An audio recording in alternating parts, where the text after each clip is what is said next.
ఓకేనా? ఓకేనా?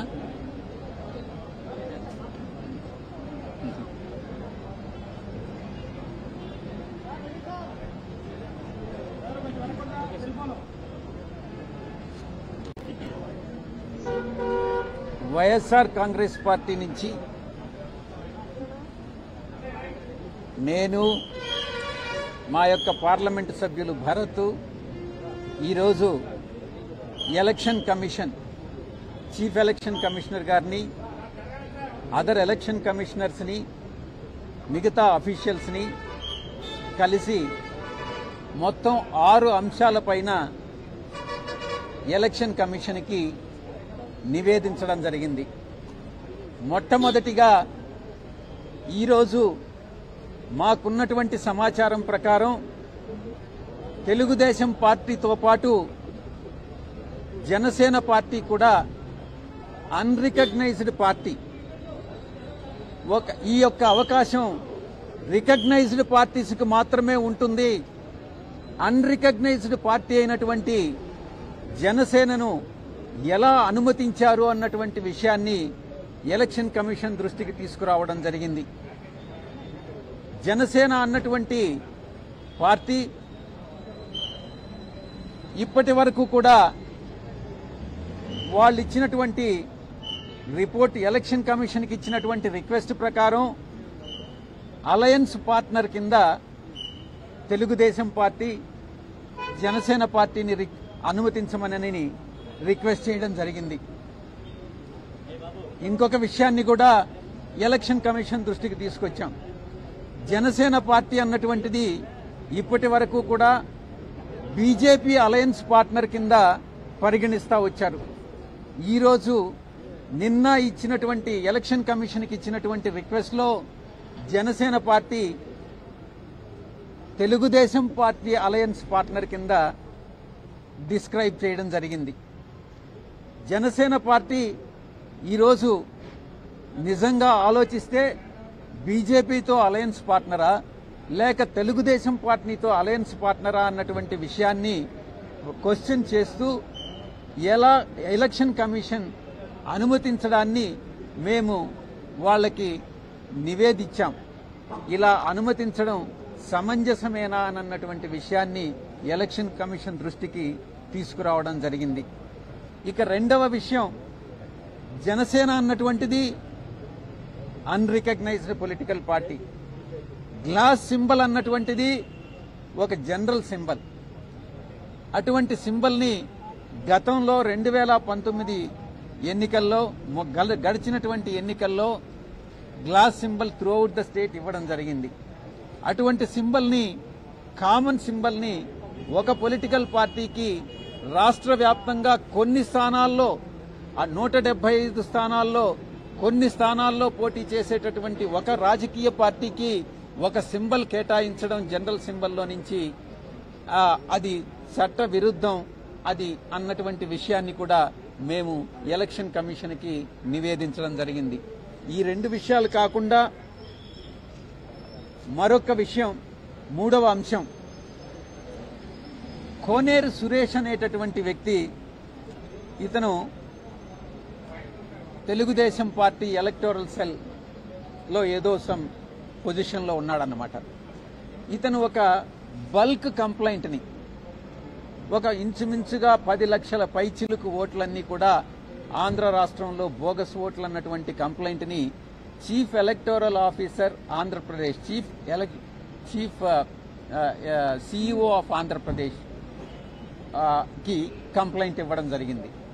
మా యొక్క మొట్టమొదటి ప్రశ్న, CEO of Andhra Pradesh bulk complaint అనేటటువంటి దాన్ని యాక్సెప్ట్ చేయవచ్చా? యాక్సెప్ట్ చేయడం అన్నటువంటిది వైఎస్ఆర్ కాంగ్రెస్ పార్టీ తప్పుపడతా ఉంది. ఒక వ్యక్తికి 175 నియోజకవర్గాల్లో 25 పార్లమెంటు స్థానాల్లో 10 లక్షల మందో 20 లక్షల మందో 30 లక్షల మందో బోగస్ ఓట్లు ఉన్నారన్నటువంటి విషయం ఎలా తెలుస్తుంది? కంప్లైంట్ అన్నటువంటిది బిఎల్ఏస్ ఇవ్వాలి, ఆయా నియోజకవర్గంలో ఉన్నటువంటి బిఎల్ఏస్ ఇవ్వాలి. ఆ బిఎల్ఏస్ చెప్పాలి ఏది బోగస్ కంప్లైంట్ అన్నటువంటిది. అంతేకాని ఒక వ్యక్తి, తెలుగుదేశం పార్టీకి చెందినటువంటి ఒక వ్యక్తి రాష్ట్రంలో 175 స్థానాల్లో ఎన్ని బోగస్ ఓట్స్ ఉన్నాయి అన్నటువంటిది చెప్పాడు, కంప్లైంట్ ఇచ్చాడు అని అంటే ఆ కంప్లైంటే బోగస్ కంప్లైంట్. కాబట్టి అతని మీద చర్యలు తీసుకోవాలి అన్నటువంటి విషయాన్ని మేము ఎలక్షన్ కమిషన్ దృష్టికి తీసుకురావడం జరిగింది. ఒక డిస్ట్రిక్ట్ ఎక్స్ప్లెయిన్. ఇక మేము అతనిచ్చిన కంప్లైంట్ ని చీఫ్ ఎలక్టర్ సిఇఓ ఆంధ్రప్రదేశ్ జిల్లా మొత్తం 26 జిల్లాలకి కలెక్టర్లకి పంపించడం జరిగింది. 26 జిల్లాల కలెక్టర్లకి కూడా పంపించినటువంటి ఈ యొక్క కంప్లైంట్ దాన్ని ఈఆర్ఓస్ ఎలక్టోరల్ రిజిస్టర్డ్ ఆఫీసర్స్ ఆ రెస్పెక్టివ్ కలెక్టర్స్ అందరూ కూడా ఎంక్వైరీ చేసి దాని మీద రిపోర్టుని ఎంతవరకు ఇది బోగసు, ఎన్ని ఓట్స్ జెన్యూన్ అన్నటువంటి విషయాన్ని రిపోర్టుని ఎలక్షన్ కమిషన్కి సబ్మిట్ చేయడం జరిగింది. ఒక్కసారి మీరు ఆలోచించండి, ఎంత బ్యూరోక్రాటిక్ టైంని వేస్ట్ చేస్తున్నారు. నిజంగా ఈ యొక్క 26 జిల్లాల్లో అతను ఇచ్చినటువంటి ఆ కంప్లైంట్ ని వెరిఫై చేస్తే దాంట్లో మేము ఆర్టీఐ ద్వారా మేము ఇన్ఫర్మేషన్ సేకరించి 3 జిల్లాలకు సంబంధించి ఇన్ఫర్మేషన్ సేకరించి దాన్ని మేము ఎలక్షన్ కమిషన్కి నివేదించడం జరిగింది. మొట్టమొదటిది కర్నూలు జిల్లాలో సురేష్ ఇచ్చినటువంటి టీడీపీ ఇచ్చినటువంటి కంప్లైంట్ ప్రకారం 67,370 బోగస్ ఓట్లున్నాయని చెప్పడం జరిగింది. దాంట్లో ఈఆర్ఓస్ వెరిఫై చేసిన తర్వాత నిజంగా దాంట్లో 67,370 ఓట్లకు కాదు 59,054 ఓట్లు జెన్యూన్ ఓట్స్ అన్నటువంటిది తేలింది. అంటే ఇంచుమించుగా 87% ఓట్లు జెన్యూన్ ఓట్లు. మిగతా ఓటర్స్ కూడా ఒక నియోజకవర్గం నుంచి ఇంకొక నియోజకవర్గానికి మైగ్రేట్ అయి ఉండొచ్చు, కొంతమంది చనిపోయి ఉండొచ్చు. కాబట్టి ఎక్కడా కూడా బోగస్ ఓట్లు అన్నటువంటిది లేవు అన్నటువంటి అంశాన్ని ఆ రిపోర్టు ద్వారా కలెక్టర్స్ ఇవ్వడం జరిగింది. రెండవ జిల్లా అన్నమయ్య జిల్లా సురేష్ ఇచ్చినటువంటి తెలుగుదేశం పార్టీ ఇచ్చినటువంటి కంప్లైంట్ ప్రకారం 40,358 బోగస్ ఓటర్స్ ఉండారని కంప్లైంట్ ఇవ్వడం జరిగింది. దాంట్లో ఈఆర్ఓస్ ఎంక్వైరీ చేసినప్పుడు 25,097 మంది జెన్యూన్ ఓటర్స్ అని తేలింది. అంటే ఇంచుమించుగా 62% ఓటర్స్ జెన్యూన్ గా ఉన్నారు, అక్కడే నివసిస్తా ఉన్నారు, వాళ్ళు ఎలిజిబుల్ అన్నటువంటి విషయాన్ని ఎలక్షన్ కమిషన్ కి నివేదించడం జరిగింది. ఇక విశాఖపట్నం జిల్లాలో తెలుగుదేశం పార్టీ ఇచ్చినటువంటి కంప్లైంట్ ప్రకారం 38,872 ఓట్లు బోగస్ ఓటర్స్ అని కంప్లైంట్ ఇచ్చారు. దాంట్లో ఆ 32,000కి సంబంధించి 26,123 ఓట్లు జెన్యూన్ ఓట్లుగా తేల్చారు.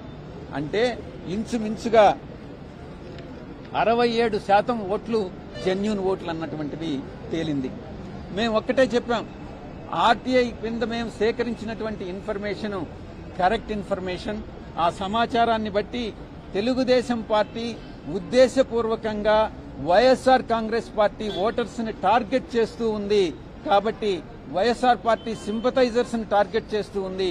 కాబట్టి ఇటువంటి కంప్లైనెంట్ ఎవరైతే ఉన్నారో, కంప్లైంట్ ఇచ్చారో, తెలుగుదేశం పార్టీ తరఫున సురేష్ లాంటి వ్యక్తులు, దుర్మార్గులు ఎవరైతే బోగస్ కంప్లైంట్ ఇచ్చారో వారి మీద చర్యలు తీసుకోవాల్సిందిగా ఎలక్షన్ కమిషన్ కి విజ్ఞప్తి చేయడం జరిగింది.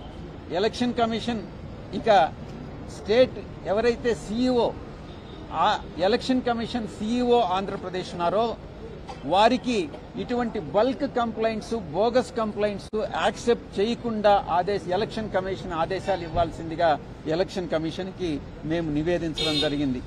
ఇక నెక్స్ట్ ఇష్యూ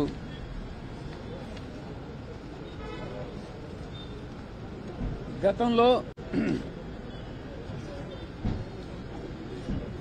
14 డిసెంబర్ 2023న మేము YSR Congress party election commission కలిసి మేము ఒక నివేదిక ఇవ్వడం జరిగింది. దాని ప్రకారం తెలుగుదేశం పార్టీ ఇల్లీగల్ ప్రొఫైలింగ్ చేస్తా ఉంది, ఓటర్ ప్రొఫైలింగ్ చేస్తా ఉంది.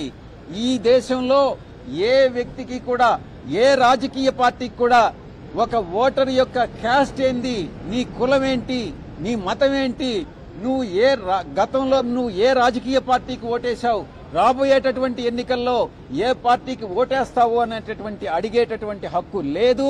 కానీ Telugu Desam party voter profile, illegal voter profiling ప్రకారం ఒక myparty-dashboard.com అని చెప్పి ఒక లండన్ నుంచో స్వీడన్ నుంచో విదేశాల నుంచి ఆపరేట్ చేస్తూ ఈ యొక్క ఇల్లీగల్ ఓటర్ ప్రొఫైలింగ్ అన్నటువంటిది చేస్తుంది. దాని మీద మేము కంప్లైంట్ ఇవ్వడం జరిగింది. ఇక మరొక అంశం ఎంటైజింగ్ ది, అంటే ప్రతి ఒక్క ఓటర్ని కూడా తెలుగుదేశం పార్టీ వైపు ఆకట్టుకోవడం, ఫాల్స్ ప్రామిసెస్ అన్ని కూడా చేసి దానికి ఒక TDP manifesto.com అని ఒకటి ఓపెన్ చేసి మేము జూన్ 2024లో 2024లో మేము అధికారంలోకి వస్తున్నాం, మేము అధికారంలోకి వచ్చినట్లయితే మీకు రాబోయేటటువంటి 5 సంవత్సరాల కాలంలో మీకు ఇన్ని బెనిఫిట్స్ ఉంటాయి, మీకు ఒక్కొక్కరికి 10 లక్షలు ఉంటుంది, 20 లక్షలు ఉంటుంది, 25 లక్షలు ఉంటుంది అని ఒక బాండును కూడా దాంట్లో పొందుపరుస్తా ఉన్నారు ఆన్లైన్లో.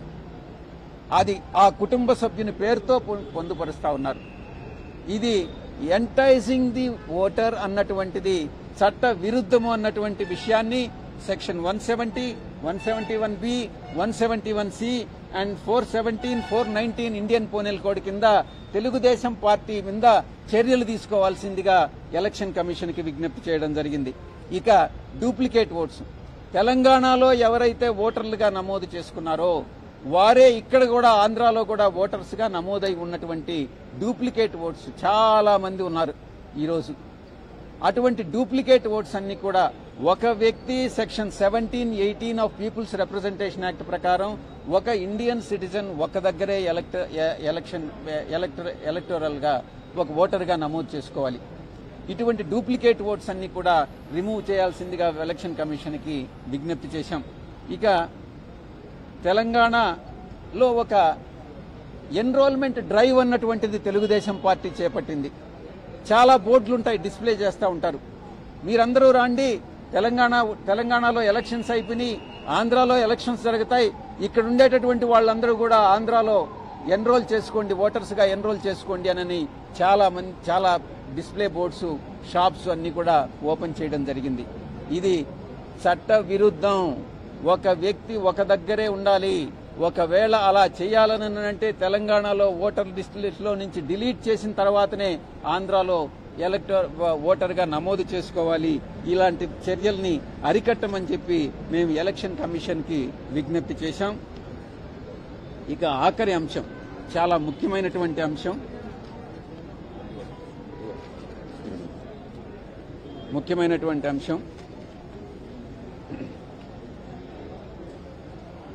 నారా చంద్రబాబు నాయుడు, నారా లోకేష్, మిగతా తెలుగుదేశం పార్టీ లీడర్స్ వీళ్ళందరూ కూడా వైఎస్ఆర్ కాంగ్రెస్ పార్టీ పైన, గౌరవ ముఖ్యమంత్రి శ్రీ జగన్మోహన్ రెడ్డి గారి పైన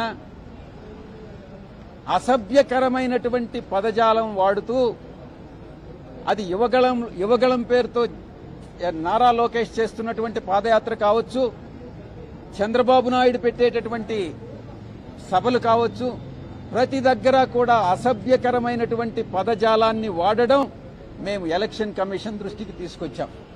వీరి మీద ఇండియన్ పీనల్ కోడ్ కింద, క్రిమినల్ ప్రొసీజర్ కోడ్ కింద, Indian penal code, criminal procedure code కింద వీరి మీద క్రిమినల్ యాక్షన్ తీసుకోవాలి అన్నటువంటి విషయాన్ని ఎలక్షన్ కమిషన్ దృష్టికి తీసుకురావడం జరిగింది.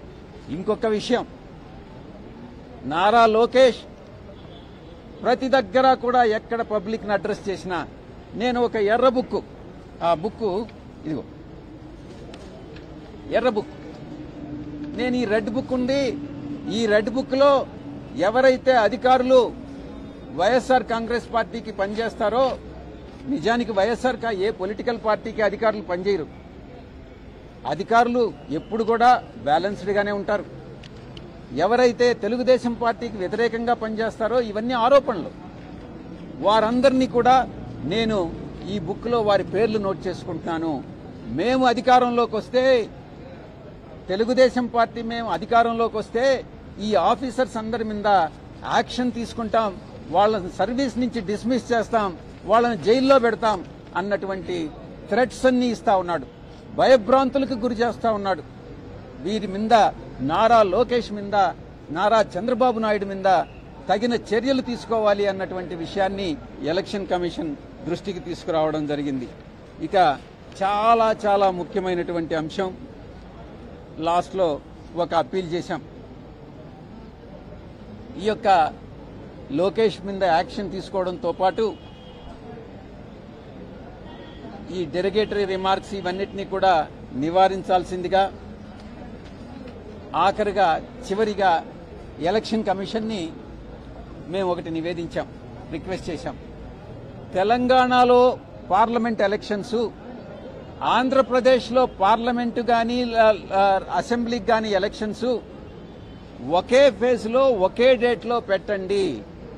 ఎందుకంటే తెలంగాణలో ఉన్నటువంటి, ఆంధ్రాలో ఎన్రోల్ అయినటువంటి తెలుగుదేశం పార్టీ సింపథైజర్స్ ఎవరైతే ఉన్నారో, మేము చేయలేదు ఆ దొంగ పనులు. తెలుగుదేశం పార్టీ చంద్రబాబు నాయుడు గత 14 సంవత్సరాల్లో ఎప్పుడైతే రూల్ చేశాడో, ఆ రూల్ చేసినప్పుడల్లా ఈ యొక్క మోసపూరిత, కుట్రపూరితంగానే అధికారంలోకి వచ్చాడు. అధికారంలోకి వచ్చిన తర్వాత ప్రతి చర్య కూడా అది ఎలా అధికారాన్ని నిలబెట్టుకోవాలి, ఎలా కుట్రపూరితంగా మిగతా వాళ్ళని మోసం చేయాలి, ఓటర్లను మోసం చేయాలన్నటువంటి ఉద్దేశంతోనే పరిపాలన సాగించాడు. అందుకే ఈ డూప్లికేట్ ఓటర్స్ అన్ని కూడా అటు తెలంగాణలో కూడా ఇక్కడ కూడా ఉన్నాయి. కాబట్టి 2 రాష్ట్రాలకి ఒకే రోజు ఎలక్షన్ జరిపినట్లయితే అక్కడ ఓటేసి ఇక్కడ ఓటేసేటటువంటి అవకాశం ఉండదు. కనుక ఎలక్షన్ కమిషన్ కి మేము ఒకే రోజు ఎలక్షన్ జరపాల్సిందిగా నివేదించడం జరిగింది. థ్యాంక్ యూ, ధన్యవాదాలు. చంద్రబాబు 3 పాయింట్లు లేవన్నారు సార్ మీకంటే ముందు. అందులో ప్రధానంగా వాలంటీర్స్ ఎన్నికలు నిర్వహిస్తున్నారనేది, 2600 మంది మహిళా పోలీసులు బిఎల్ఏలుగా పెట్టారని, కలెక్టర్లందరూ కూడా వై ఏపీ నీటి జగన్ అనే కార్యక్రమం పాల్గొంటున్నారు. 14 సంవత్సరాలు ముఖ్యమంత్రిగా పనిచేసినటువంటి వ్యక్తికి ఎవరు ఎలక్షన్ ఆఫీసర్స్ గా ఉండాలి, ఎవరు ప్రిసైడింగ్ ఆఫీసర్స్ గా ఉండాలి అన్నటువంటి విషయం తెలియకపోవడం అన్నటువంటిది శోచనీయం. మీరేమో అక్రమాలు జరగలేదు అని చెప్తున్నారు, ఏది ఓటర్ విషయంలో కానీ ఏ కానీ. మరి ఒక పక్కన అధికారులు అయితే చర్యలు తీసుకుంటున్నారు, సస్పెండ్ చేస్తున్నారు, మరి ఏంటి? మేము అదే చెప్పాం ఎలక్షన్ కమిషన్కి. తెలుగుదేశం పార్టీ ఈ యొక్క బోగస్ కంప్లైంట్లన్నీ ఇస్తా ఉంది. అధికారులపైన ఎక్కడైతే చర్యలు తీసుకుంటున్నారో ఆ చర్యలు తీసుకోవడం వైఎస్ఆర్ కాంగ్రెస్ పార్టీ చేసినటువంటి తప్పుల వల్ల కాదు. ఆ తప్పులు ఎవరు చేశారు? మేం చేశామా? మా పేరుతో తెలుగుదేశం పార్టీ వాళ్ళు చేశారా? అది ఎవరు చేశారు, దాని వెనక ఎవరున్నారు అన్నటువంటిది నిజాన్ని నిర్ధారించండి అని ఎలక్షన్ కమిషన్కి నివేదించడం జరిగింది. నేను గతంలో చెప్పినట్టుగా చంద్రబాబు నాయుడు జీవితమే ఒక మోసపూరితమైనటువంటి జీవితం, కుట్రలమయమైనటువంటి జీవితం, అది రాజకీయ జీవితం. కాబట్టి వీటిని ఆరోపణలను నమ్మవద్దు. ఎవరైతే అధికారులు నిజంగా తప్పు చేసుంటారో ఆ తప్పు చేసిన అధికారుల మీద చర్య తీసుకోవడంలో తప్పే లేదు. వైఎస్ఆర్ కాంగ్రెస్ పార్టీ ఇలాంటి తప్పులు చేయదు అన్నటువంటిది ఖరాఖండిగా నేను నిర్ధారించి చెప్తా ఉన్నా. Thank you.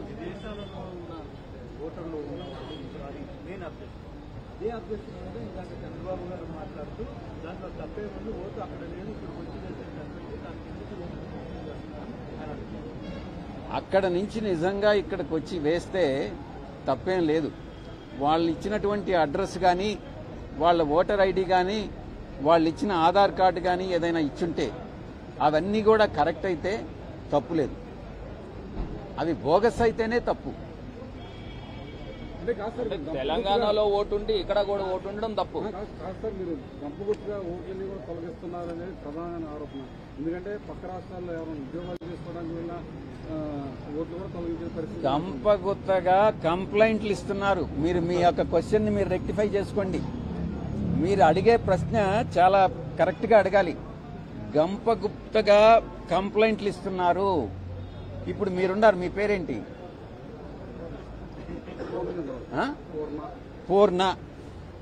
పూర్ణకి 175 నియోజకవర్గాల్లో ఒక 25 లక్షల మంది బోగస్ ఓటర్స్ ఉన్నారని కరాఖండిగా చెప్పగలడా? చెప్పలేడు.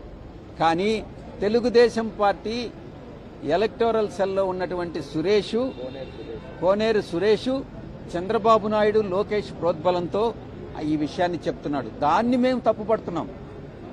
పూర్ణకి అటువంటి అంత అవగాహన ఉండదు, ఆ ఇన్ఫర్మేషన్ ఉండదు. కానీ పూర్ణ ఈ ఆరోపణ చేస్తున్నాడు. Thank you. హైలైట్ అయ్యారు చెప్పేశాడు కదా.